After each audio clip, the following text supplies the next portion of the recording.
यह वीडियो जरा गौर से सुनिएगा।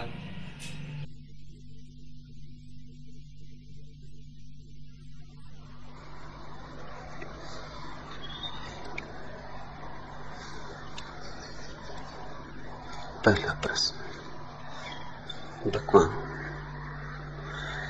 विश्वविख्यात धर्म चिंतक पाल टिलिक कहते हैं कि अकेला होना हर आदमी की किस्मत में बंधा है और भगवान भी उसकी यह किस्मत नहीं छीन सकता। एक तरह से हर आदमी अकेला रहने के लिए अभिशप्त है। भगवान, क्या यह सच है?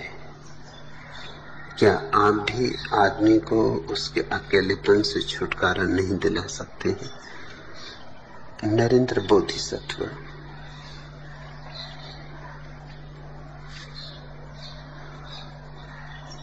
धर्म और चिंतन विपरीत आयाम है। धर्म का कोई चिंतन नहीं होता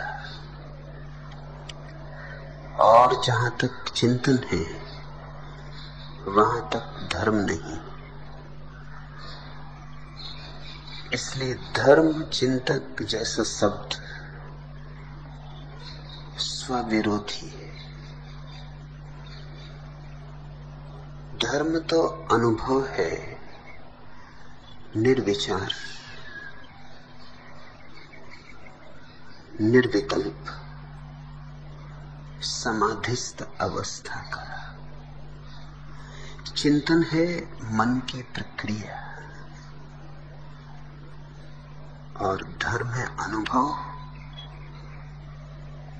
उन अपूर्व घड़ियों का जब मन अनुपस्थित होता है।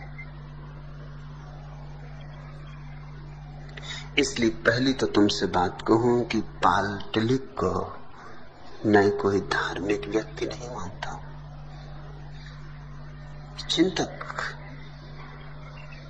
निश्चित भी थे, लेकिन बस चिंतक।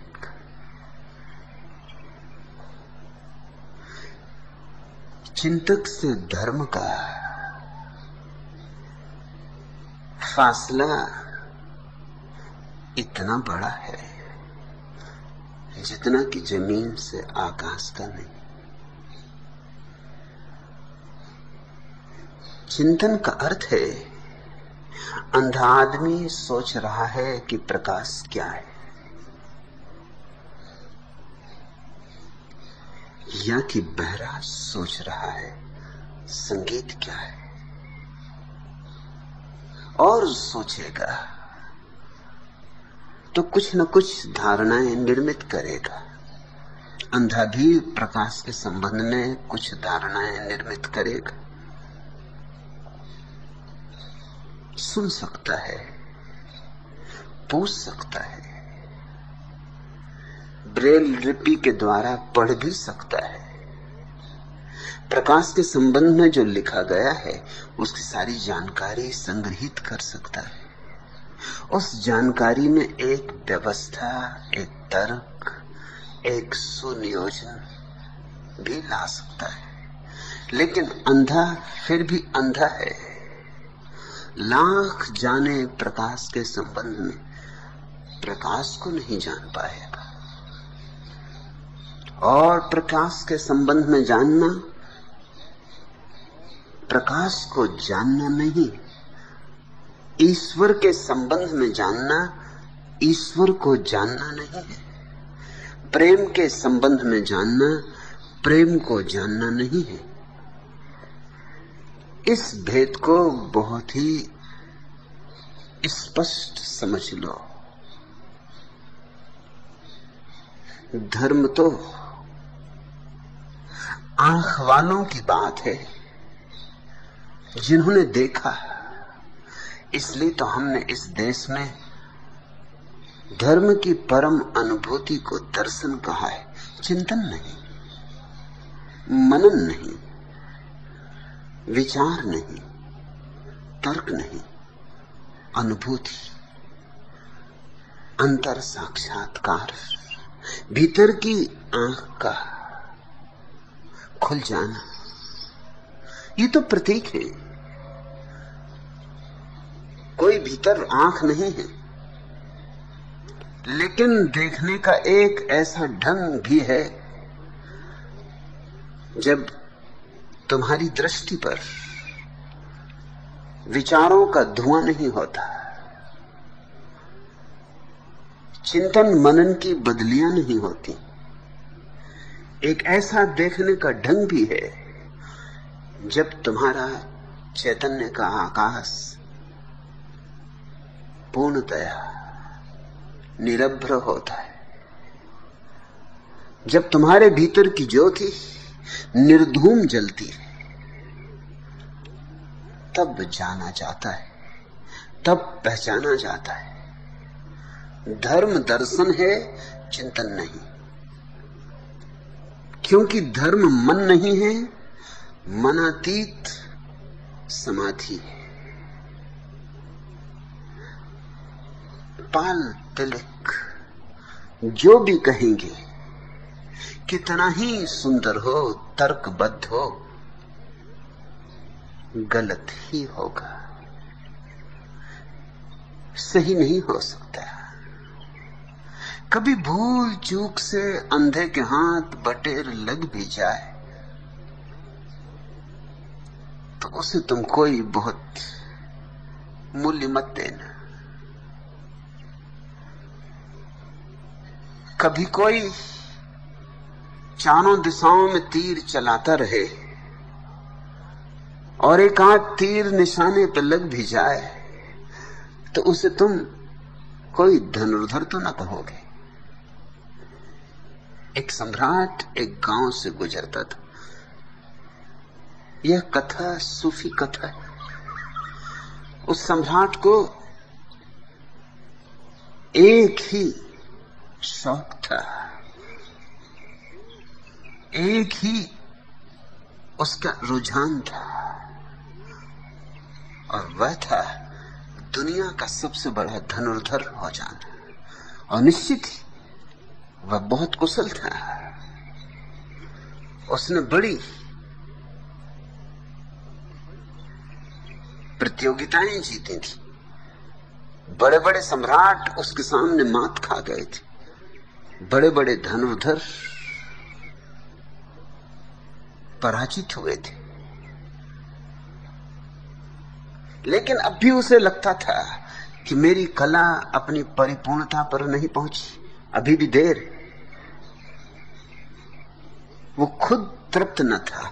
जीत तो हाथ लगी थी, लेकिन उसे खुद कमियां दिखाई पड़ती थी। जीत गया था क्योंकि औरों में और भी ज्यादा कमियां थी, और भी ज्यादा अपूर्ण थे, मगर ये उसे साफ दिखाई पड़ता था कि जीत का कारण मेरी पूर्णता नहीं है, उनकी अपूर्णता है। वो अभी भी तलाश में था कि कोई और राजों को खोलने वाला मिल जाए। इसी तलाश में ही निकला था। किसी ने खबर दी थी, दूर पहाड़ों में एक बुजुर्ग धनुर्धर रहता है। अपनी जवानी में उसने बड़ी ख्याति पाई थी। उसका निशाना अचूक है। रथ पर सवार हो, वो उसी की खोज में निकला था।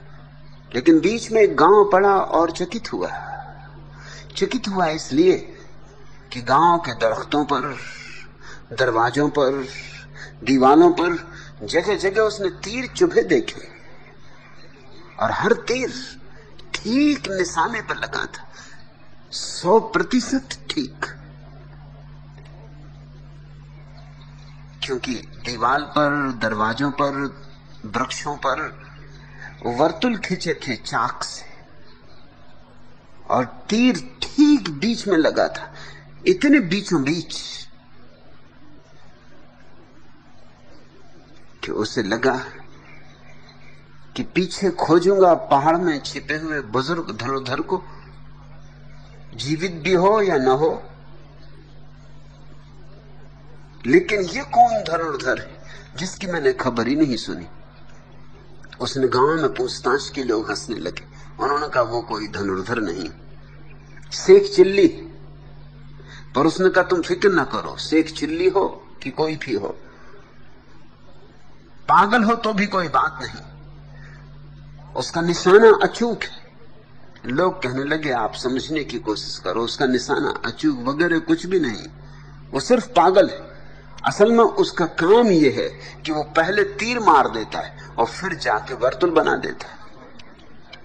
इसलिए वर्तुल बीच में तो तीर लगेगा ही, तीर तो पहले ही मार देता है, निशाना बाद में बना देता है। इसलिए आपको कभी भी उसके तीरों में कहीं कोई भूल चूक ना दिखाई पड़ेगी। अक्सर जिनको तुम दार्शनिक कहते हो वे ऐसे ही तीरंदाज हैं, विचारक जिनको तुम कहते हो, मनीषी जिनको तुम कहते हो, ऐसे ही तीरंदाज हैं। पहले तीर मार देते हैं फिर निशान बना देते, और तुम्हें भी उनकी बात जम जाती है क्योंकि भाषा तुम्हारे ही अंधेपन की वे भी बोलते हैं। तुम्हें बुद्धों की बात तो शायद नहीं ही जमेगी क्योंकि उनके और तुम्हारे बीच फासला बहुत। वे बोलते हैं उत्तुंग शिखरों से, हिमाच्छादित गौरी शंकर से, और तुम सुनते हो अपनी अंधेरी घाटियों से। वे बोलते हैं अपने जागरण से और तुम सुनते हो सोए सोए, तंद्रा में खोए खोए, मूर्छित बेहोश। तुम तक बात पहुंचते पहुंचते बिल्कुल बिगड़ जाती, कुछ की कुछ हो जाती। पाल तिलक विचारक है, चिंतक है, लेकिन मैं उन्हें धर्म चिंतक नहीं कहूंगा क्योंकि धर्म से चिंतन का कोई संबंध ही नहीं। किसी को धार्मिक चिंतक कहना ऐसे ही है जैसे किसी को स्वस्थ बीमार कहना। बेमानी, अर्थहीन, या तो बीमार होगा या स्वस्थ होगा। स्वस्थ होगा तो बीमार नहीं, बीमार होगा तो स्वस्थ नहीं। धर्म है निस्तरंग चित्त की प्रतीति, और विचार तो तरंगे हैं, और विचारक को तो और भी तरंगे होती हैं, तुमसे भी ज्यादा तरंगे होती। तुम तो कभी कभी निर्विचार के किसी क्षण में उतर भी जाते हो, लेकिन जिनको तुम विचारक कहते हो वे तो करीब करीब विक्षिप्त होते। विचार की अंतिम परिणति विक्षिप्तता है, सत्य का साक्षात्कार नहीं।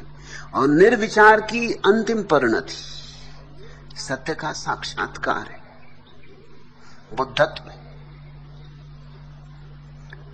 दूसरी बात, पाल तिलक कहते हैं अकेला होना हर आदमी की किस्मत में बदा है।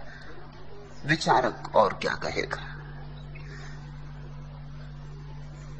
अंधा टटोल रहा है, दरवाजे का उसे पता नहीं, दरवाजा है भी ये भी उसे पता नहीं, दरवाजा कभी था ये भी उसे पता नहीं, बस टटोल रहा है। लग जाए हाथ तो ठीक, लेकिन टटोलने में बड़बड़ाता है, कुछ कुछ कहता है, कुछ कुछ बोलता है। ऐसी ही ये बड़बड़ाहट, ये सन्निपात है। तिलक का ये कहना अकेला होना हर आदमी की किस्मत में बदा है, ये वक्तव्य उस आदमी का है जिसने अकेलापन तो जाना है लेकिन एकांत नहीं जाना। और अकेलापन एकांत से बड़ी और बात है। एकांत को तो जाना है किसी महावीर ने, इसलिए महावीर ने उस परम दशा को नाम दिया है कैवल्य। बस केवल चेतना शेष रह जाती और सब संसार गया, दूसरा गया, सिर्फ चैतन्य बचा। इतना शुद्ध, दर्पण जैसा, जिसमें अब कोई छाया भी नहीं बनती। कोई और है ही नहीं जिसकी छाया बने। इसको तुम अकेलापन मत कहना, यह है एकांत। एकांत आनंद की अवस्था है और अकेलापन विषाद की। अकेलेपन का अर्थ है कि तुम्हें दूसरे की कमी अखरती। अकेलेपन का अर्थ है कि तुम चाहोगे कि कोई होता है। अकेलेपन का अर्थ है कि तुम अंधेरे में हो।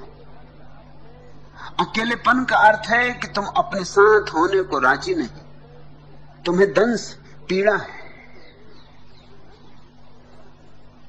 तुम इस अकेलेपन से छूट निकलना चाहते हो। जाके सिनेमा गृह में बैठ जाओगे, क्योंकि क्या करो, अकेले हो। अकेले ही लोग ताश भी खेलते हैं। ऐसे भी खेल हैं जिसमें दूसरे की जरूरत नहीं होती, खुद ही दोनों तरफ से चालें चलते, समय को काटते। अकेले लोग धर्म सभाओं में चले जाते, क्या करें और। लेकिन उनकी धर्म सभाएं सिनेमा गृहों से बहुत भिन्न नहीं। उनके मंदिर, उनके मस्जिद, उनके गुरुद्वारे, उनके गिरजे धार्मिक ढंग के क्लब हैं और कुछ भी नहीं। कोई रोटरी क्लब का मेंबर हो जाता है, कोई लाइन क्लब का मेंबर हो जाता है। जैसे आदमी होने से कोई तृप्ति नहीं, इनको लाइन होना पड़ेगा। जैसे आदमी होने से बहुत परेशान, बहुत पीड़ित। एक रोटरी क्लब का गवर्नर रास्ता भटक गया जंगल में।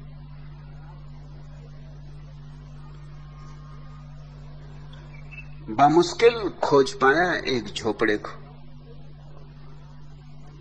जिस स्त्री ने दरवाजा खोला वो भी खुश हुई, क्योंकि वो भी अकेली थी। पति को 2 दिन गए हुए कह गया था सांझ तक लौट आएगा।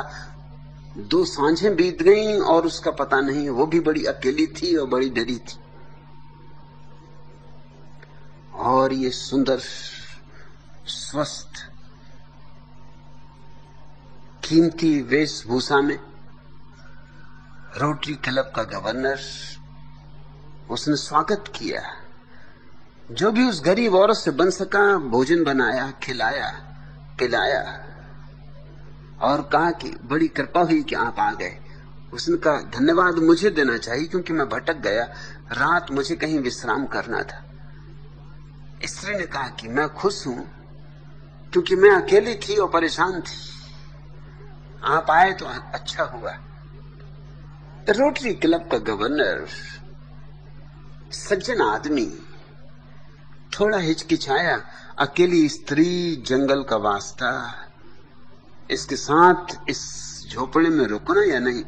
उस स्त्री ने कहा आप आश्वस्त रहें, कोई चिंता न करें, मेरे पति का बिस्तर खाली है, आप सो सकते हैं। वो सो तो गया, लेकिन नींद ना आए। अकेला, करवटें बदले।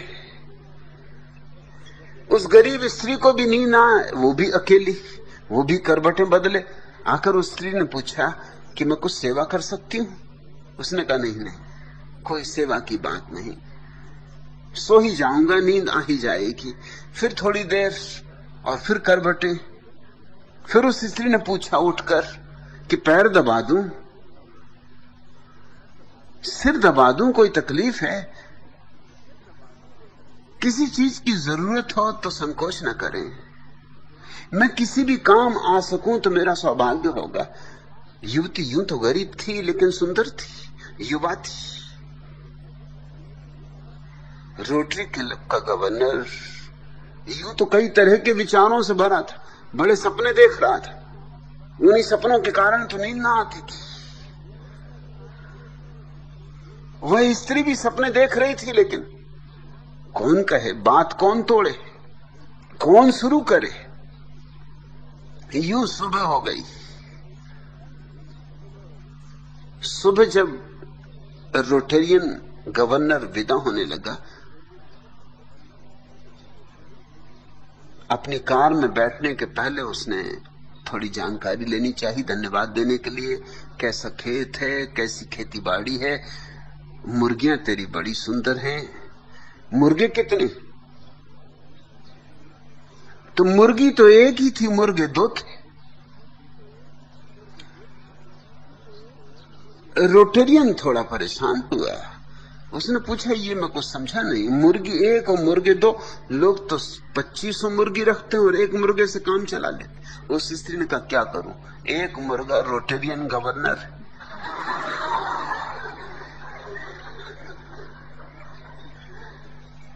यहां हर आदमी अकेलेपन से परेशान।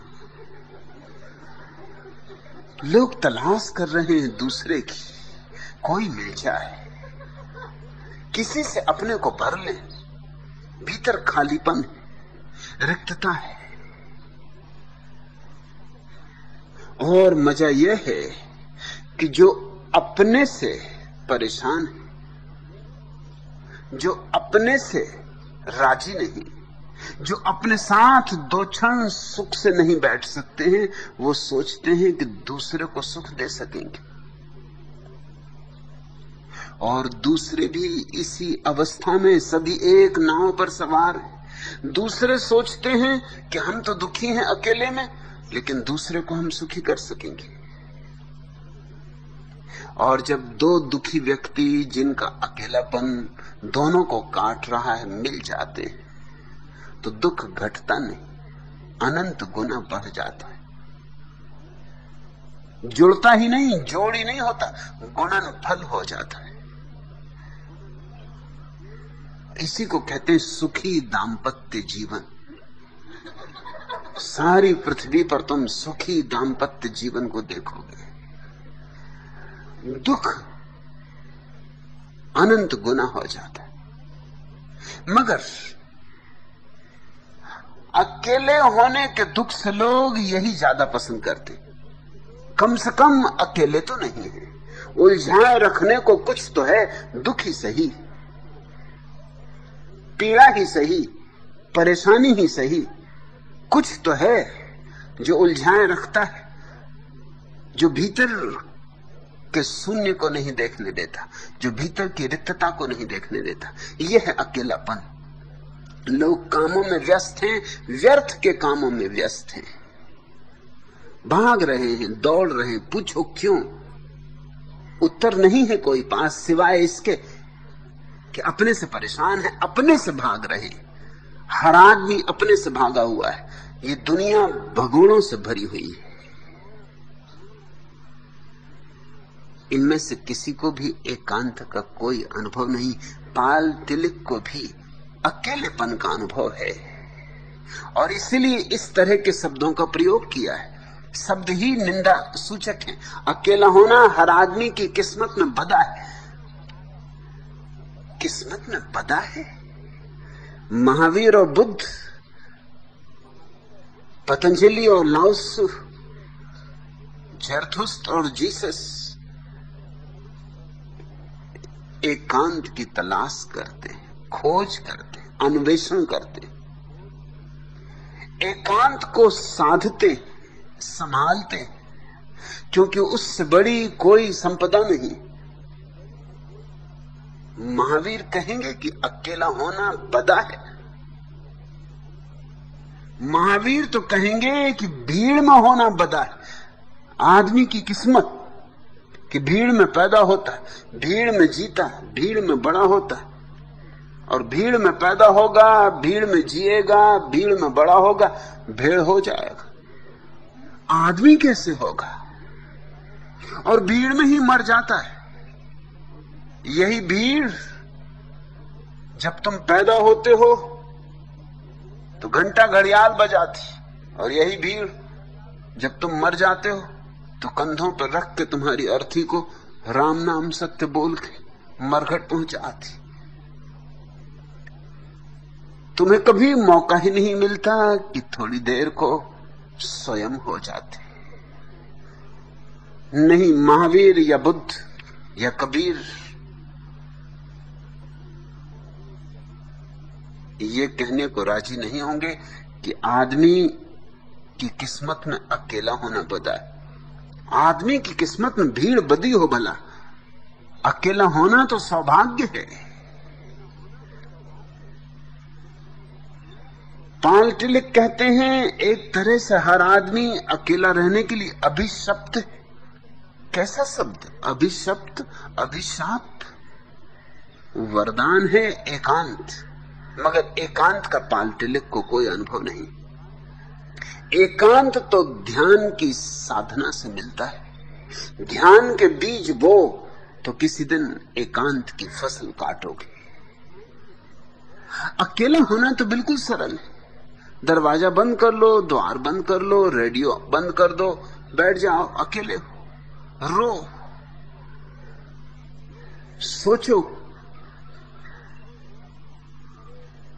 कहां जाएं, क्या करें, क्या ना करें। उसी अखबार को फिर से पढ़ो जिसको सुबह से 3 बार पढ़ चुके हो। मैं एक घर में मेहमान था, अखबार पढ़ने वाले मैंने बहुत देखे, मगर जिनके घर में मेहमान था वो लाजवाब थे। वो शुरू से पढ़ते थे। उस गांव के अखबार में शुरू में ही लिप्टन का विज्ञापन, इसके बाद अखबार का नाम, इसके बाद संपादक का नाम। वो यहीं से पढ़ना शुरू, वही अखबार, वही लिप्टन, वही संपादक, मगर वो यहीं से पढ़ना शुरू करते थे और अंत तक पढ़ते थे। अंत जहां किस छापे खाने में छपा। और ये दिन में कई दफा करते थे, काम ही न था। मैंने उनसे पूछा कि यूं साधारणता मुझे अचंभा नहीं होता। कबीरदास को बहुत होता था। एक अचंभा मैंने देखा, तुम्हें देख के मुझे भी होने लगा है। तुम्हें देख के मन होता है कि कहूं एक अचंभा मैंने देखा। तुम सुबह से इसी अखबार को कितनी दफे पढ़ते हो और वहीं से शुरू करते हो और वहीं अंत करते हो। अब आनंद मैत्रेय प्रसन्न हो रहे हैं, वो भी यही करते और ऐसा भी नहीं कि आज के अखबार, पुराने भी इकट्ठे रखते, थप्पी लगाते चले जाते।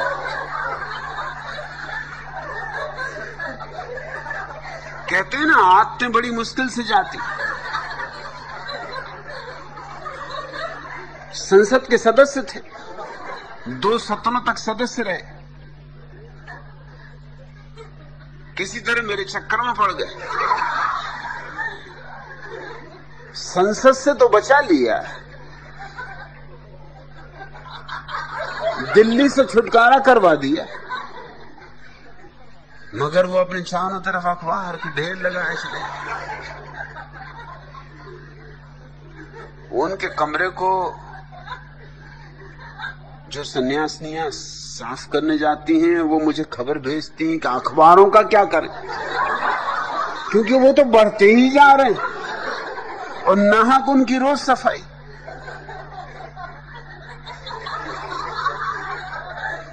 सांप भी चला जाता है मगर लकीर तो रह जाती, हाथी निकल जाता मगर पूंछ रह जाती। आदमी अकेला बैठ ही नहीं सकता। तुम जरा बैठ के देखो, अचानक पाओगे कि पैर पे चींटी चढ़ रही, और पजामा खींच के देखो कहीं कोई चींटी नहीं। ये चींटी तुमने कल्पित कर ली।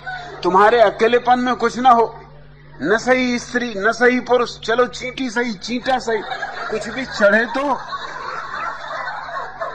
कुछ हो तो। कहीं कमर में दर्द,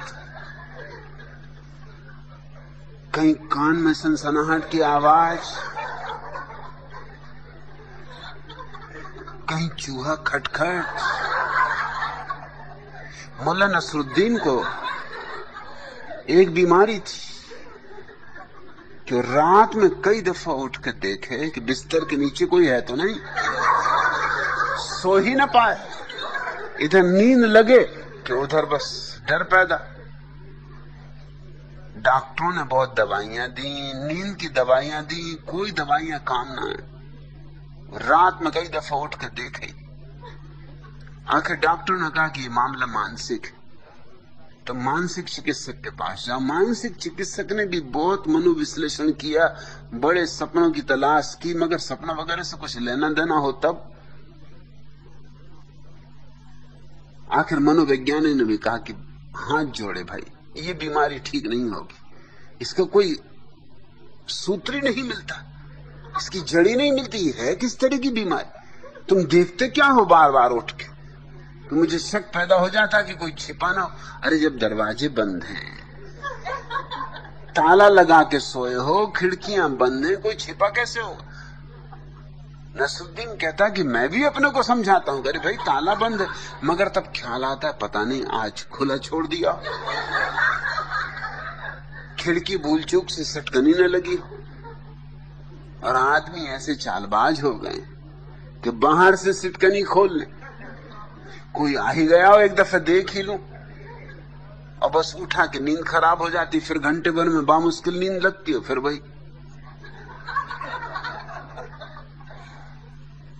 कोई महीने भर बाद मनोवैज्ञानिक ने देखा नसरुद्दीन बड़ी तेज चाल से सुबह सुबह घूमता हुआ बगीचे से लौट रहा, बड़ा प्रसन्न दिखाई पड़ रहा। पूछा कि आज बड़े प्रसन्न हो, उदासी नहीं, रात भर की थकान का क्या हुआ, अब उठ के नहीं देखते? उसने कहा कि सब खत्म हो गया, मेरी सांस क्या आई, 2 मिनट में उसने बीमारी खत्म कर दी।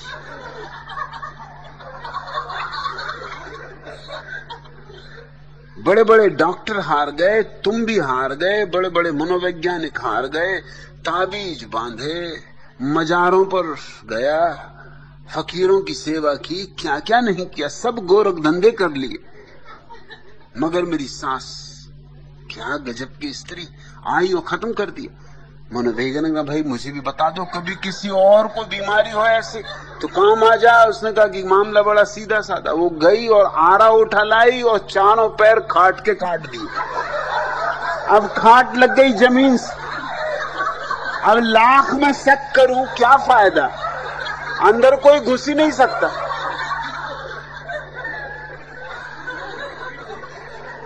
अब शक करने से मतलब ही क्या है? उठ के भी क्या देखना, जमीन पे ही पड़े। आदमी को अकेला छोड़ो, कुछ कुछ सोचेगा।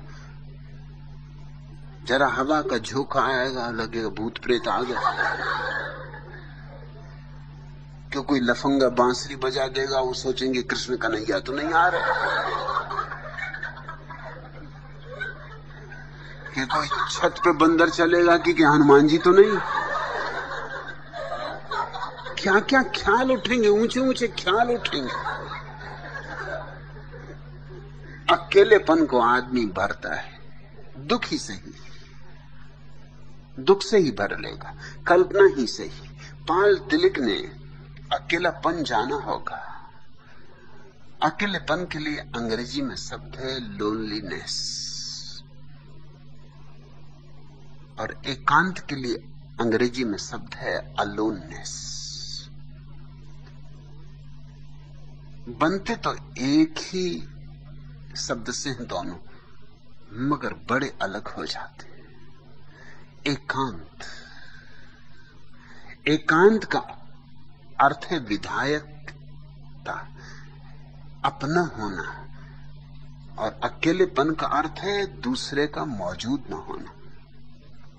अकेलापन दूसरे पर दृष्टि बांधे और एकांत अपने पे आ गया, अपने पे लौट आया। और एकांत अभिशाप नहीं है, वरदान। पाल तिलक निश्चित ही विश्वविख्यात विचारक थे और ईसाइयों के बहुत बड़े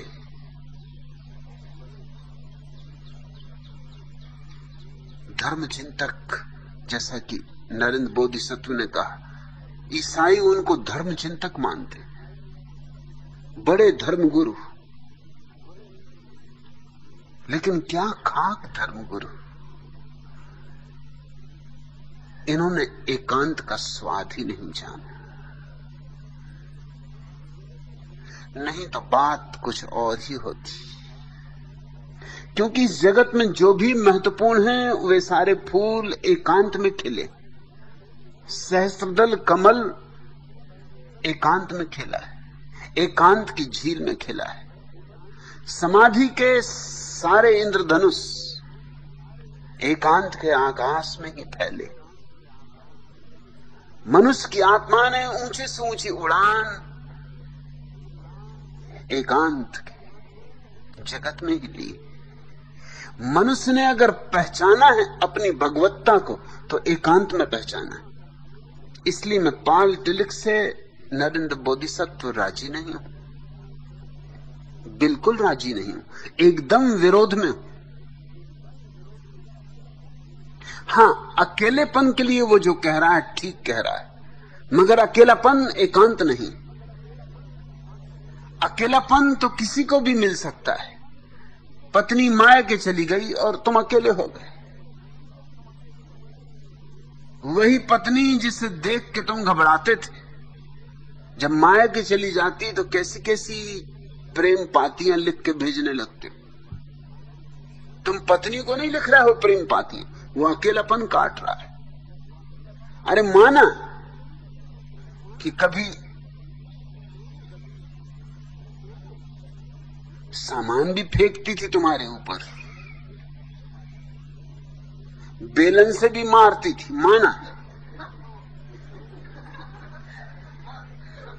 माना कि सब्जी में ज्यादा नमक डाल देती थी जब गुस्सा होती थी, और माना कि चाय दे देती थी बिना शक्कर के। ये सब माना, मगर कुछ तो होता था, कुछ खटर पटर तो थी, घर में कुछ शोरगुल तो था, मेला तो लगा रहता था। अरे कुछ झमेला तो बना रहता था। जब से गई है सन्नाटा है, एकांत है, न कोई झगड़ा है न कोई झांसा है। अब बैठे रहो अकेले, करते रहो राम भजन, मगर लाख राम भजन करो कुछ हल नहीं होता। वो जो पत्नी गई है उसकी याद आती, उसके कृत्यों के कारण नहीं आती। उसके कृत्य आ जाएं तब तो तुम अपने को सौभाग्यशाली समझो, उसके कृत्य याद नहीं आते। अभी तो याद आता है कि कम से कम थी तो घर में कुछ चहलकदमी तो होती थी, नहीं है तो अकेलापन काटता है। इसलिए माया के गई स्त्रियों को पतियों के जब प्रेम पत्र मिलते हैं तो वे बड़ी प्रसन्न होती हैं। वे समझती हैं ये पत्र हमें लिखे गए गलती में। वो बेचारे अपने अकेलेपन से परेशान, इसलिए क्या क्या अच्छी अच्छी बातें लिखते हैं। हे प्राण प्यारी, हे रास दुलारी,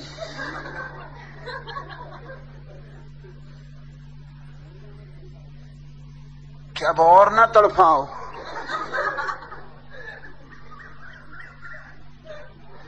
कि थोड़ा लिखा और ज्यादा समझना, कि चिट्ठी लिखी और तार समझना, और तार समझ के बस एकदम आ जाओ। ये सिर्फ अकेलेपन से घबराए हुए। यही अकेलेपन से घबराए हुए लोग अगर इनकी पत्नियां ना हो तो धार्मिक हो जाते। कृष्ण कन्हैया को बिठाए हुए झूला झूला रहे, झूला झूले कन्हैया लाल। अब कन्हैया लाल ने तुम्हारा क्या बिगाड़ा? क्यों इन बेचारों को झूला झूला रहे? इनको कोई और काम नहीं तो बस तुम्हारा झूले झूलते रहे।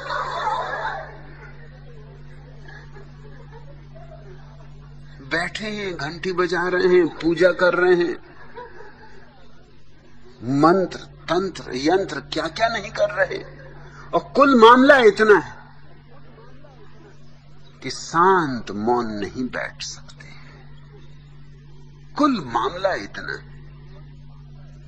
स्त्रियों को भली भांति पता है कि छुट्टी के दिन बच्चे भी घर में होते, वो भी उपद्रव मचाते हैं, और उनसे भी ज्यादा उपद्रव पति मचाता है, अकारण उपद्रव मचा देता है। अच्छी भली चलती हुई घड़ी को खोल के बैठ जाए कि सफाई कर रहे हैं।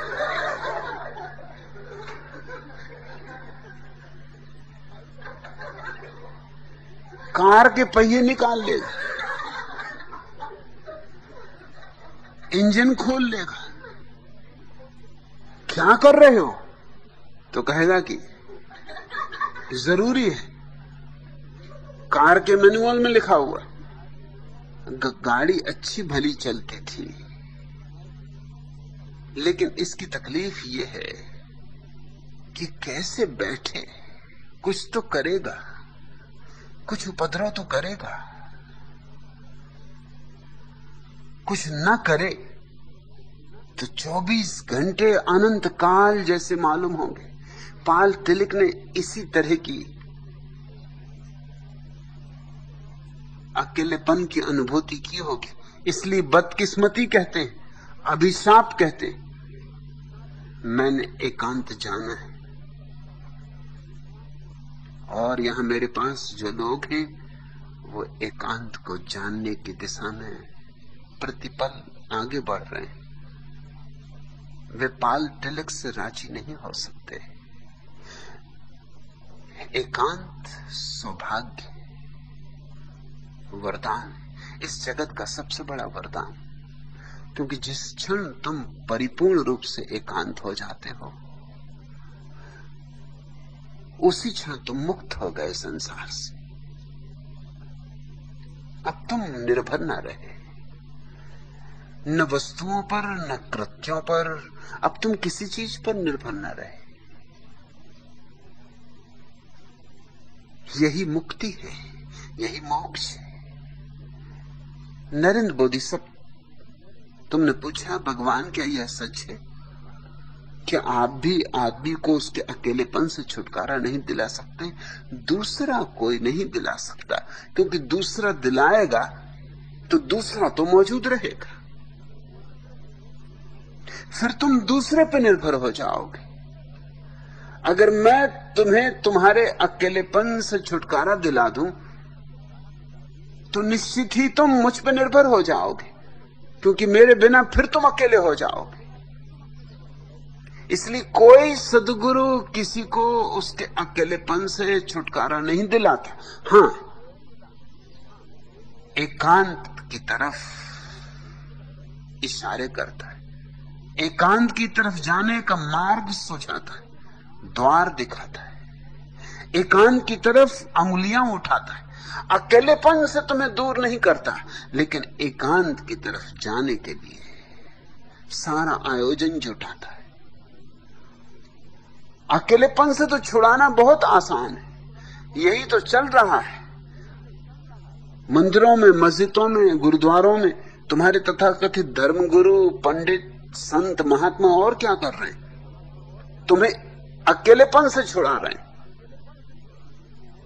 वो तुमसे कह रहे हैं कि घबराओ मत।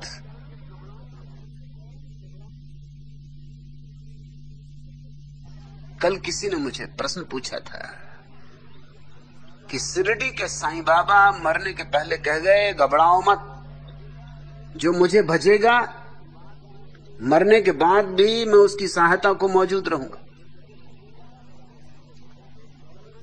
जो मेरी शरणागति रहेगा मैं भागा हुआ आऊंगा, जो मुझे पुकारेगा उसकी पुकार खाली ना जाएगी। मुझे पता नहीं कि शिरडी के साईं बाबा कह गए या नहीं कह गए, मगर यही चल रहा है। शिरडी के साईं बाबा की मजार पर लोग जो इकट्ठे होते हैं वो किस लिए इकट्ठे हो रहे हैं? इन्हीं आश्वासनों के कारण। पता नहीं उन्होंने दिए कि नहीं, मैं नहीं सोचता कि दिए होंगे, क्योंकि वो आदमी इस तरह की बातें कहने वाले आदमी न थे। लेकिन इजाद कर लिए होंगे पंडितों ने, पुरोहितों ने, जो उनके पीछे मजार के मालिक हो गए, उन्होंने इजाद कर लिए होंगे ये शब्द। और इन्हीं शब्दों के सहारे सारा का सारा धंधा चल रहा है। आदमी यही तो चाहता है कि जब पुकारूं शिरडी के साईं बाबा भागे चले आए, ताकि अकेला ना रहूं। इधर आवाज दूं उधर वो हाजिर, इधर घंटी बजाई तो उधर वो हाजिर। तुमने शिरडी के साईं बाबा को कोई होटल का बैरा समझा? तुम पागल हो गए हो। कोई सदगुरु ऐसा भागा मागा नहीं आता, और न आने की कोई जरूरत है। सदगुरु का काम तुम्हें निर्भर बनाना नहीं है, तुम्हें मुक्त करना है। तुम्हें इस योग्य बनाना है कि किसी की कोई जरूरत ही ना रह जाए, भगवान की भी कोई जरूरत ना रह जाए। तभी समझना कि सदगुरु ने तुम्हें कोई साथ दिया, कोई जरूरत ना रह जाए। तुम अपने पैरों पर खड़े हो जाओ, तुम अपनी निजता में आरूढ़ हो जाओ। इस अवस्था को ही कृष्ण ने स्थिति प्रज्ञ की अवस्था कहा है।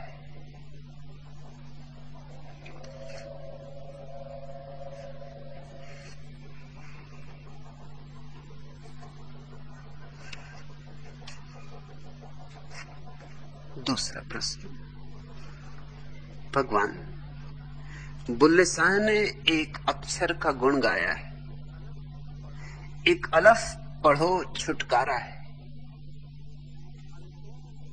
इस अल्फों 2 3 4 हुए, फिर लाख करोड़ हजार हुए, फिर ओथों बेसमार हुए। एक अलफ द नुक्ता न्यारा है, एक अलफ पढ़ो छुटकारा है। क्यों पढ़ना एक गढ़ कताबां दी, सिर चाई पंड अजावां दी, हुन होया शकल जलादां दी, अगे पेंडा मुस्कल भारा है। एक अलफ पढ़ो छुटकारा है। बन हाफिज हिफज कुरान करें, पढ़ पढ़ के साफ जबान करें, फिर नेहमत विच ध्यान करें, मन फिरदा ज्यों हलकारा है। एक अलफ पढ़ो छुटकारा है। बुलाबी बोहरदा बोयासी, वो बिरछ बना जा होयासी, जद विरद वो फानी होयासी, फिर रह गए अभी अकारा है। एक अलफ पढ़ो छुटकारा है। अर्थात बुल्ले शाह कहते हैं एक अक्षर पढ़ो और छुटकारा है। इस एक अक्षर से 2 3 4 हुए, फिर लाख करोड़ हजार हुए, फिर उससे बेशुमार हुए। एक अक्षर का रहस्य अनूठा है। एक अक्षर पढ़ो छुटकारा है। किताबों की गठरी क्यों पढ़ते हो? सिर पर तुमने अजायब घर की वस्तुओं का ढेर लगा रखा है और तुम्हारी शक्ल सूरत जल्लादों की हो गई है। इसलिए आगे के पथ पे भारी मुश्किलें। एक अक्षर पढ़ो छुटकारा है। तुम कुरान को रट रट कर हाफिज, कुरान के रक्षक बन गए हो और पढ़ पढ़ कर अपनी जबान स्वच्छ कर रहे हो, फिर नेमत में ध्यान करते हो, परंतु मन तुम्हारा गोल गोल घूम रहा है। एक अक्षर पढ़ो छुटकारा है। बुल्ले शाह कहते हैं कि बट वृक्ष का बीज बोया था, वह वृक्ष बहुत बड़ा हो गया, फिर वह वृक्ष फानी हो गया, तो फिर वही बीज के आकार में हो गया। एक अक्षर पढ़ो छुटकारा है। भगवान निवेदन है कि समझाएं कि यह एक अक्षर क्या है और इसके पढ़ने से मुक्ति का क्या संबंध। चैतन्य कीर्ति, अक्षर शब्द में ही बड़ा राज छिपा है। अक्षर का अर्थ होता है जिसका क्षय न हो, जो सदा है।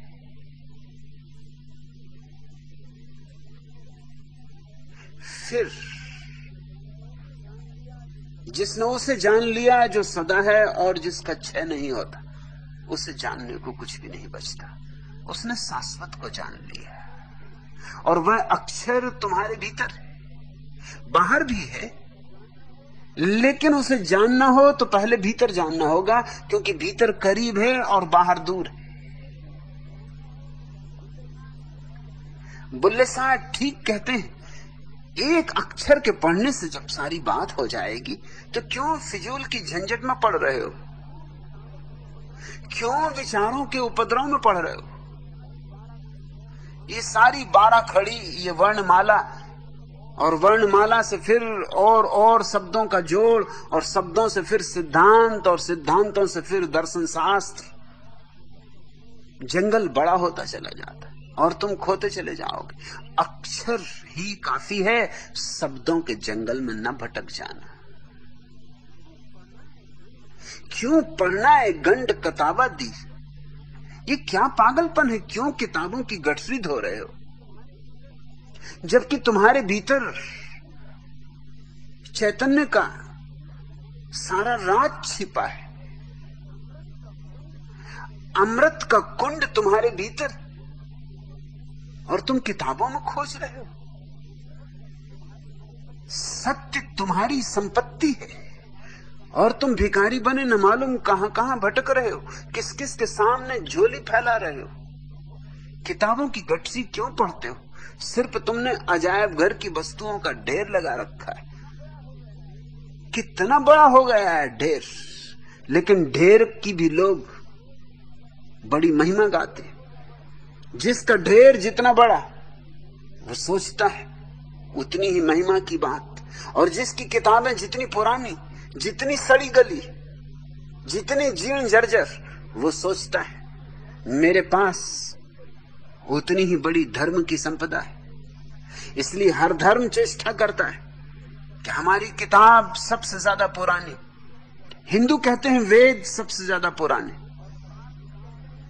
और पारसी कहते हैं जिंद अविस्ता सबसे ज्यादा पुरानी, और जैन कहते हैं कि हमारे पहले तीर्थंकर का नाम ऋग्वेद में उपलब्ध। जाहिर है कि हमारा धर्म ऋग्वेद से भी पुराना, क्योंकि जब तीर्थंकर का नाम ऋग्वेद में उपलब्ध है तो एक बात तो पक्की है कि हमारा प्रथम तीर्थंकर समसामयिक न रहा होगा ऋग्वेद का, क्योंकि समसामयिक व्यक्ति को कोई समादर से पुकारता नहीं, और ऋग्वेद ने ऋषभदेव को बहुत आदर से पुकारा है, इतने सम्मान से पुकारा है, जो कि इस बात का सबूत है कि कम से कम 200-300 साल तो बीत ही चुके होंगे। आदमी बड़े अजीब है। कल ही मेरे पास एक पत्र आया जर्मनी के एक बहुत बड़े धर्मगुरु का, जिसने लिखा है और जिसने रेडियो टेलीविजन पर मेरे संबंध में वक्तव्य दिए। उन वक्तव्यों में उसने यही बात कही है, वही बात मुझे लिखी कि और सब बातें मैं आपकी मान सकता हूं, लेकिन ये बात माननी असंभव है कि कोई जीवित व्यक्ति भगवान माना जाए। अब विचारणी यह है कि मरे व्यक्ति को भगवान मानने में उसे कोई तकलीफ नहीं, जीवित व्यक्ति को भगवान मानने में तकलीफ है। उसकी दलील यह है कि जीवित व्यक्ति को कैसे भगवान माने। ये तो बड़ा अनूठा तर्क हुआ। जब बुद्ध जीवित थे तो भगवान नहीं थे, और जब मर गए तो भगवान हो गए, और जब महावीर जीवित थे तो भगवान नहीं थे, जब मर गए तो भगवान हो गए। एक बात इससे सिद्ध होती है कि भगवान का संबंध जीवन से नहीं मौत से। इसका मतलब यह है कि नीत्शे ठीक कहता है कि भगवान मर चुका है। अगर मरे हुए ही भगवान हो सकते हैं तो फिर ऊपर जो आकाश में बैठा भगवान है, जिसकी चर्चा ईसाई करते हैं और प्रार्थना करते हैं, उसको ऊपर न बिठाओ, कब्र में दबाओ। जितना गड़ा दो गहरा उतना अच्छा, क्योंकि उतना बड़ा भगवान होगा। और ये तर्क कैसा है कि जब कोई जीवित हो तो भगवान नहीं हो सकता, और जब वही व्यक्ति मर जाए तो भगवान हो सकता है।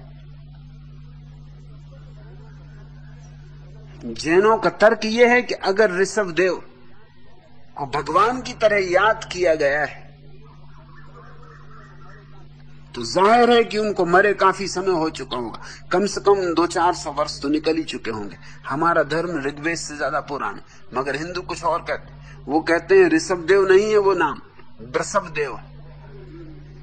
हमारा मतलब सांड से। हमारा मतलब कोई जैनियों के तीर्थंकर से नहीं। अब ये भी बड़े मजे की बात है कि जैनियों के तीर्थंकर की प्रशंसा करने में उनको ऐतराज, सांड की प्रशंसा करने में ऐतराज नहीं। सांड की बात ही और है, गौ माता की सेवा में रत रहता है।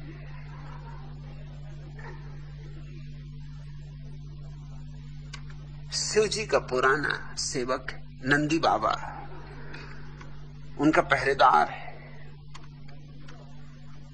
जैसे हमारे नंदी बाबा हैं संत महाराज, पक्के नंदी बाबा हैं। और जब मुझे नंदी बाबा खोजना पड़ा तो स्वभाव तो पंजाबी को ही खोजना पड़ा, और तो कहां नंदी बाबा पाओगे। अब कोई बंगाली को नंदी बाबा बना के बिठाओगे? मूल नंदी बाबा भी पंजाब के ही रहे होंगे।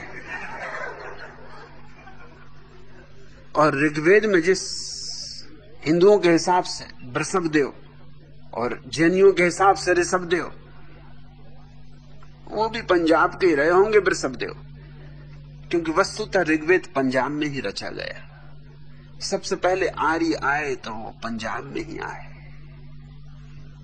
फिर धीरे धीरे फैले गंगा की तरफ उत्तर प्रदेश में। बंगाल तक पहुंचते पहुंचते तो बहुत समय लग गया, इसलिए तो बंगाली एकदम ढीले हो गए। लंबी यात्रा, धोती बिल्कुल ढीली हो गई।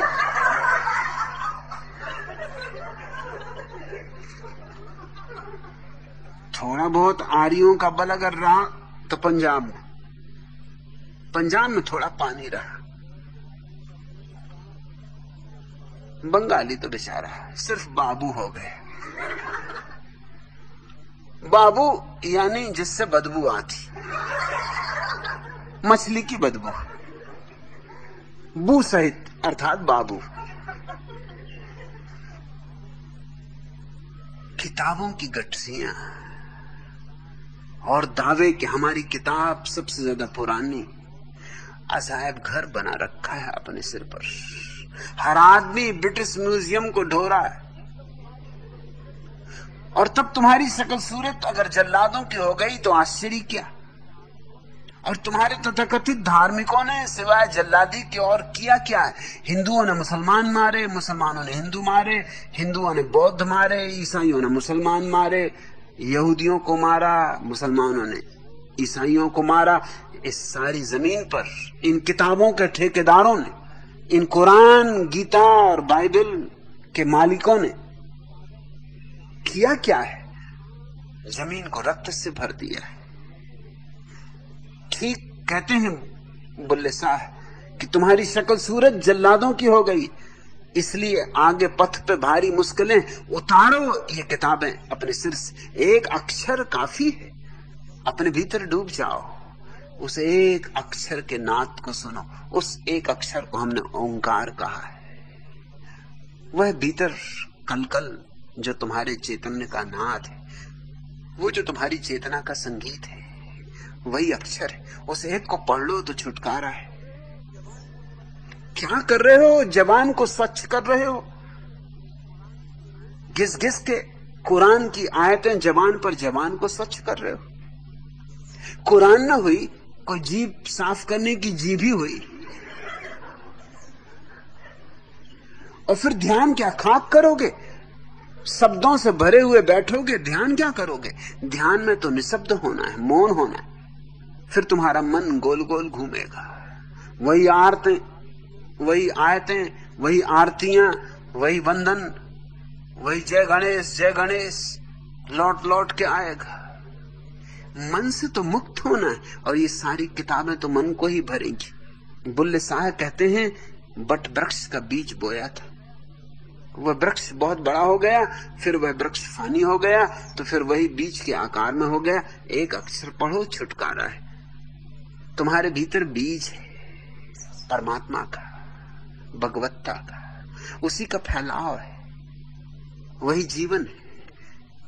जन्म में वही शुरू होता है, पल्लवित होता है, मृत्यु में वही फिर वापस अपने मूल ग्रह में लौट जाता है। और जो मरने के पहले उस मूल ग्रह को पहचान लेता है, जो अपने मूल स्रोत पर आ जाता है, उसका जीवन धन्य हो जाता है। उसके जीवन में मुक्ति है, उसके जीवन में आनंद है, उसके जीवन में अमृत की वर्षा है।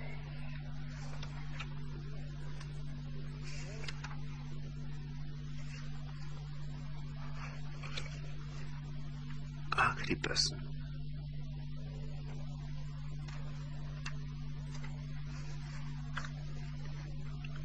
भगवान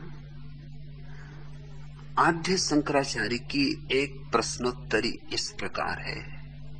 मूको अस्ति को वा वधिरस्य को वा वक्तुम न युक्तुम समे समर्था तथ्यम सुपथ्यम न शृणोति वाक्यम विश्वास पात्रम न किमस्ति नारी। गूंगा कौन है जो समय पर उचित बात कहने में समर्थ नहीं? बहरा कौन है जो यथार्थ और सुपथ्य वचन नहीं सुनता है? और विश्वास के योग्य कौन नहीं? नारी। भगवान इस प्रश्नोत्तरी पर कुछ कहने की अनुकंपा करे। सहजानंद,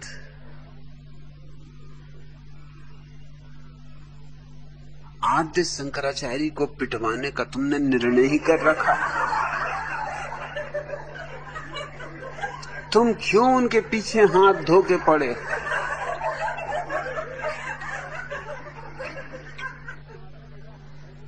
अगर उनको तुम्हारा पता होता तो कहते विश्वास के योग कौन नहीं है? सहजानंद।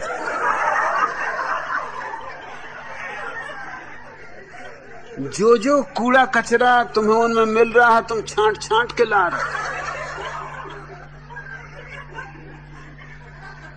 अब ये बच्चों जैसे उत्तर। गूंगा कौन है जो समय पर उचित बात कहने में समर्थ नहीं? और कौन तय करेगा उचित बात क्या है? क्योंकि जिस बात को शंकराचार्य उचित कहते हैं बुद्ध उचित नहीं कहते। जिस बात को बुद्ध उचित कहते हैं महावीर उचित नहीं कहते। शंकराचार्य कहते हैं ब्रह्म सत्य है और जगत माया है, और महावीर कहते हैं ब्रह्म तो है ही नहीं, सत्य का सवाल ही नहीं उठता। आत्मा है, व्यक्तिगत आत्मा, स्मरण रहे। ब्रह्म का अर्थ होता है सार्वभौम आत्मा। महावीर व्यक्तिवादी, महावीर कहते हैं व्यक्तिगत आत्मा है, कोई सार्वभौम परमात्मा नहीं, और जगत सत्य है। और बुद्ध कहते हैं न कोई परमात्मा है, न कोई आत्मा है, न कोई जगत है, सब कल्पना है, सब कल्पना का खेल है। किसको उचित कहोगे? कौन सही है? तब तो महावीर की दृष्टि में शंकराचार्य गूंगे, और शंकराचार्य की दृष्टि में बुद्ध गूंगे, और बुद्ध की दृष्टि में जीसस गूंगे। सभी गूंगे हो जाएंगे। मुझसे अगर तुम पूछो गूंगा कौन है, तो मैं कहूंगा ध्यान गूंगा है। क्योंकि ध्यान में जो जाना जाता है उसे कभी नहीं कहा जा सका, आज तक नहीं कहा जा सका। लाख कहने के उपाय किए गए, सब उपाय व्यर्थ हुए। कह कह के भी अनकहा रह गया। इसलिए मैं तो ध्यान को गूंगा कहूंगा। शंकराचार्य की बात तो बचकानी।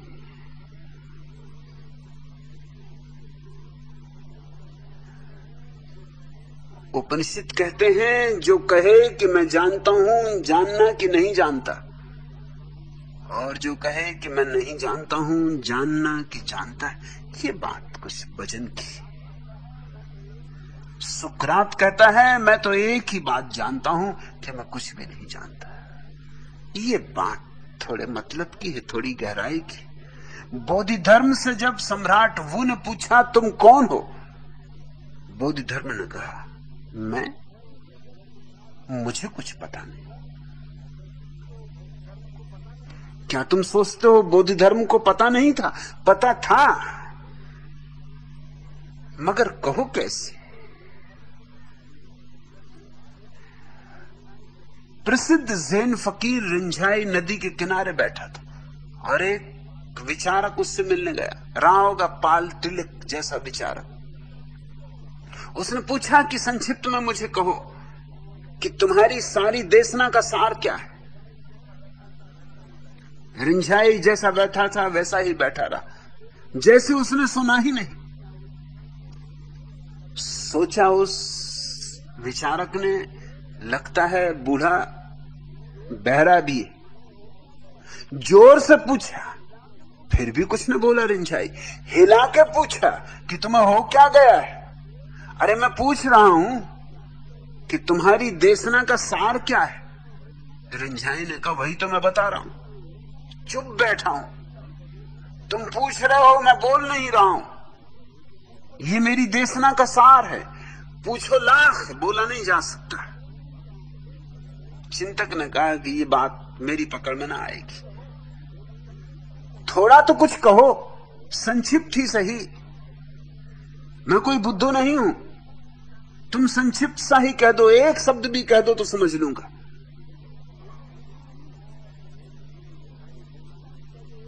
फिर भी रिंझाई बोला नहीं। बोलने की बजाय उसने अपनी अंगुली से रेत पर लिख दिया ध्यान। विचारक ने पढ़ा और उसने कहा कि ठीक, कम से कम कुछ तो तुमने कृपा की, मगर इससे मुझे कुछ ज्यादा समझ में नहीं आता, कुछ थोड़ा विस्तार से कहो। तो रिंझाई ने और बड़े अक्षरों में लिख दिया ध्यान, विस्तार कर दिया। चिंतक ने कहा तुम पागल हो या क्या, छोटा अक्षर हो कि बड़ा, ध्यान तो ध्यान ही है, अरे जरा विस्तार से कहो। रिंझाई ने कहा कि अब अगर और विस्तार मैंने किया तो नरक में पड़ूंगा।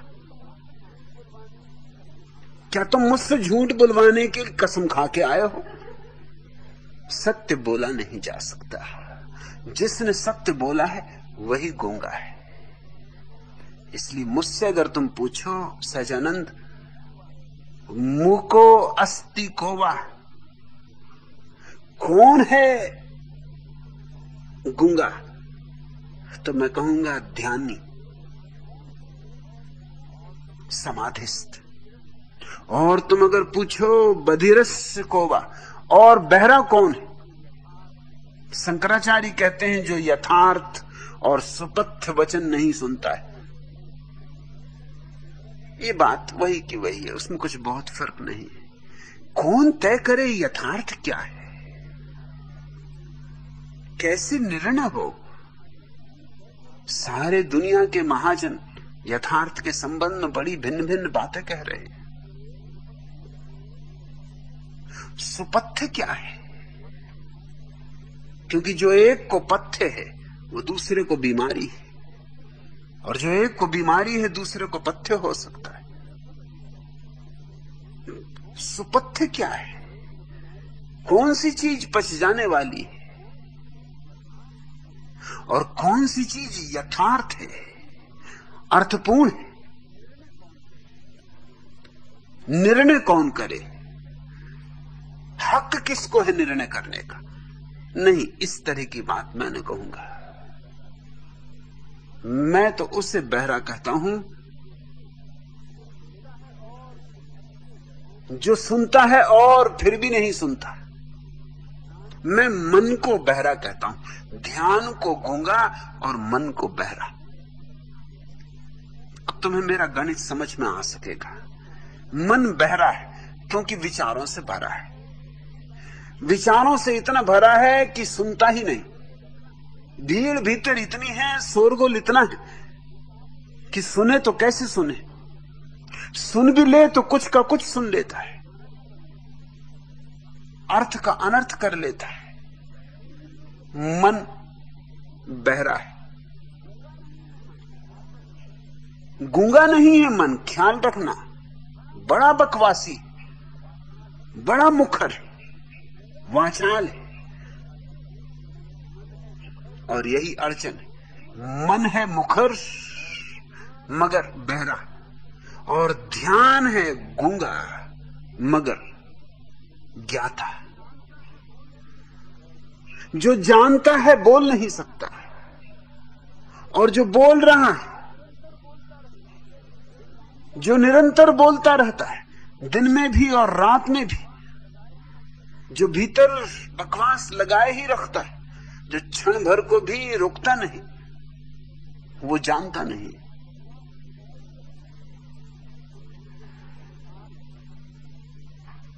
शास्त्र मन से रचे गए, इसलिए उनमें सत्य नहीं। मन को छोड़कर जो शून्य में जाता है वह ध्यान में जाता है, वहां सत्य है, लेकिन फिर बोलने का उपाय नहीं, फिर चुप्पी है, फिर गहन चुप्पी है, फिर सन्नाटा है, शाश्वत सन्नाटा है। और आखिरी बात शंकराचार्य से पूछी गई, विश्वास पात्रम न किमस्त नारी, विश्वास के योग्य कौन नहीं? नारी। सदियों से ये तथाकथित महात्मा, संत, साधु नारी से परेशान है। यूं तो कहते हैं लोग नारी को अबला, लेकिन कहना चाहिए महात्माओं को अबला। ये महात्मा ऐसे कपते हैं। नारी क्या देखी इनने कि एकदम इनको जूड़ी का बुखार चढ़ जाता, एकदम 105, 106 डिग्री, 160 डिग्री, एकदम मरने के करीब पहुंचने लगते। नारी को देखने भर काफी है कि इनके ऊपर कुछ सांप लौटने लगता है। ये क्या पागलपन है, ये कैसी विक्षिप्तता है। मगर कारण साफ है, नारी से ही लड़के, नारी से ही पीठ दिखा के ये भाग खड़े हुए। ये सब रणछोड़दास जी, ये भाग गए नारी से, और जिससे तुम भागोगे वो तुम्हारा पीछा करेगा, और जिससे तुम डरोगे, भयभीत होगे, उससे तुम कभी मुक्त ना हो सकोगे। डर नारी में नहीं है, डर शंकराचार्य के मन में है। अन्यथा क्यों कोई नारी से डरेगा? नारी में क्या डराने वाला है? लेकिन शंकराचार्य डर रहे हैं नारी से। ये शंकराचार्य के संबंध में सूचना है, नारी के संबंध में नहीं। मेरे सन्यासी को तो कोई नारी डराए,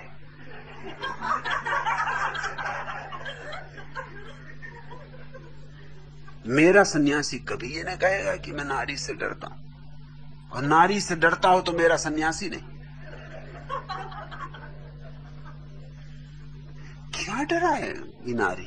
न मेरी नारियां सन्यासिनियां डरती हैं पुरुषों से, क्या डरना है इनसे? अरे आदमी जैसे आदमी है, कोई जंगली जानवर है, क्या करेंगे? आदमी जैसे आदमी है, स्त्रियां जैसी स्त्रियां हैं। आदमी और स्त्रियां कोई अलग अलग नहीं, एक ही सिक्के के दो पहलू। क्या डरना? किससे डरना? क्यों डरना? मगर भय पैदा होता है दमन से, और एक दफा दमन का रोग भीतर लग जाए तो जितना भय पैदा होता है फिर दुष्ट चक्र पैदा हो जाता है। भय पैदा होता है तो और दबाते हैं तो और भय पैदा होता, और भय पैदा होता तो और दबाते। बस अब कोल्हू के बैल बने। अब इसके बाहर निकलना बहुत मुश्किल, जब तक कि मेरा जैसा कोई दीवाना ना मिल जाए कि तुम लाख कहो हमें नहीं निकलना, मगर वो निकाल ही ले। तुम कितने चिल्लाओ कि मैं नारी से डरता हूं, वो दो चार नारियों को तुम्हारे पीछे लगा कि होने दो रास लीला, कि आद्य शंकराचार्य कुछ भी कहें, तुम तो बजाओ बांसुरी, बजने दो घूंगर, उठने दो पायल, छेड़ दो वीणा। कितनी देर डरेंगे बेचारे, थोड़ी देर में शांत होकर बैठ जाएंगे कि अब करना क्या। अभी नारियां मानती नहीं, इन्होंने वीणा छेड़ी दी और घूंगर बजी रहे हैं, तो क्या डरना। लेकिन ऋषि मुनि डरते रहे, सदा से डरते रहे। ऋषि मुनियों को डराने के लिए इंद्र एक ही काम करता रहा कि बस कोई ऋषि मुनि बेचारे ध्यान करने बैठे, पता नहीं इन गरीबों के पीछे क्यों, कि बस आ गई उर्वशी कि बेच दी मेनका, और मेनका आए, उर्वशी आए और ऋषि मुनि चूक जाए, हो नहीं सकता।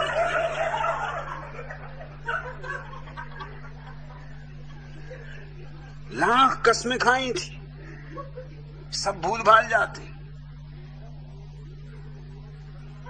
एकदम धूनी वगैरह छोड़ के खड़े हो जाते, नहा धो के साथ श्रृंगार कर लेते कि भाई ठहर आया,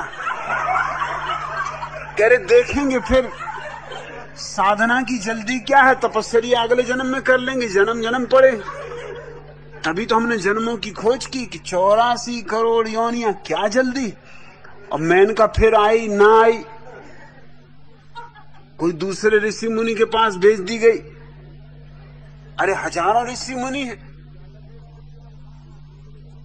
कोई ज्यादा देर सिर के बल खड़ा रहा, किसी ने लंबा उपवास कर दिया, कोई कांटों के बिस्तर पर लेट गया। आई मेनका ना आई, अब आ ही गई घर। घर आए मेहमान को कभी विदा नहीं करना चाहिए।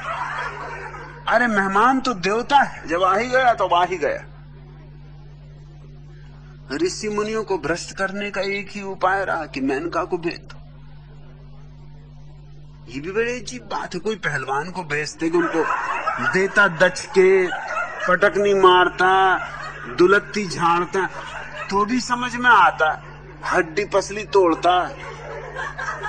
भेजी मेनका। मेरे सन्यासी के पास तो भेजे इंद्र। इधर मैं रोज इंद्र से कहता हूं कि कुछ भेजो,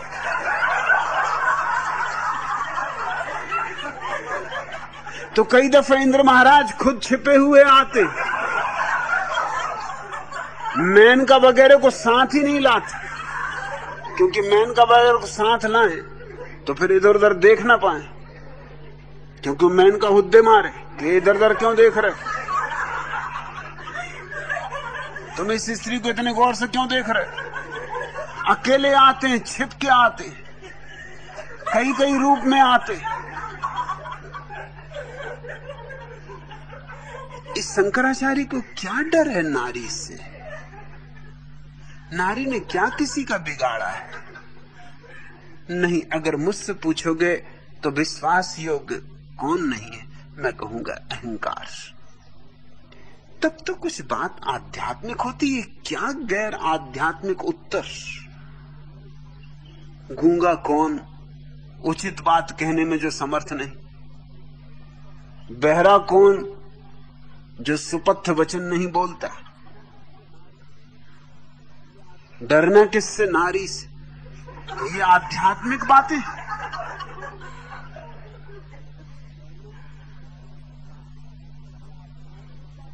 अहंकार एकमात्र चीज है जिस पर अविश्वास करो, जिससे सारा विश्वास अलग कर लो, जिस पर संदेह करो, क्योंकि संदेह की अग्नि में अगर अहंकार जल जाए तो तुम्हारी आत्मा प्रकट हो सकती है।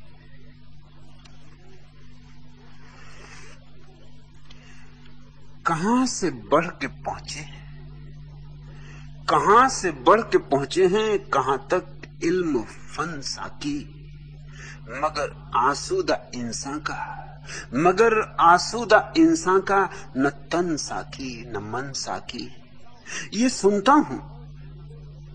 हूं कि प्यासी है बहुत खाके वतन साकी, खुदा हाफिज चला में बांध कर सर से कफन साकी। सलामत तू तेरा मैखाना तेरी अंजुमन साकी, मुझे करनी है अब कुछ खिदमते दारो रसन साकी।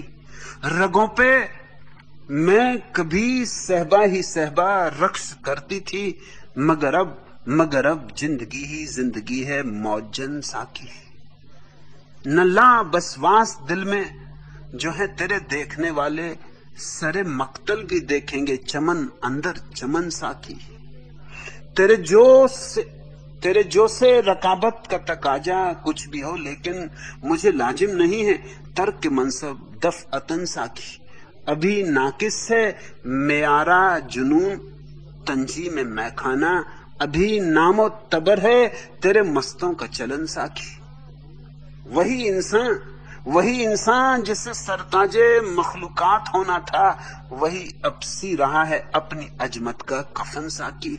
लिबासे हुर्रियत से उड़ रहे हैं हर तरफ पुरजे, विसाते आदमियत है सिकन अंदर सिकन साकी। मुझे डर है कि इस नापाक तर दौरे सियासी में बिगड़ जाए न खुद मेरा मजाके शेर फन साकी। मनुष्य के जीवन का सारा काव्य बिगड़ गया इन दमित लोगों के कारण। मुझे डर है कि इस नापाक तर दौरे सियासी में, ये सब राजनीति है पुरुष और स्त्री के बीच, मुझे डर है कि इस नापाक तर दौरे सियासी में बिगड़ जाए ना खुद मेरा मजाक शेर फन साकी। आदमी का सारा काव्य सारा संगीत नष्ट हो गया है। सलामत तू तेरा मैखाना तेरी अंजुमन साकी, मुझे करनी है अब कुछ खिदमते दारो रसन साकी। रगों पे मैं कभी सहबा ही सहबा रक्स करती थी, मगर अब जिंदगी ही जिंदगी है मौजन साकी। न ला बसवास दिल में, जो है तेरे देखने वाले सरे मक्तल भी देखेंगे चमन अंदर चमन साकी। जो तेरे देखने वाले हैं ए परमात्मा, वो तुझे सूली पे भी चढ़ा दो तो वहां से भी देखेंगे, सूली जिन्होंने चढ़ाई है उनमें भी देखेंगे। और शंकराचार्य अभी नारी में भी नहीं देख पा रहे जिसने कि उन्हें जन्म दिया है। आज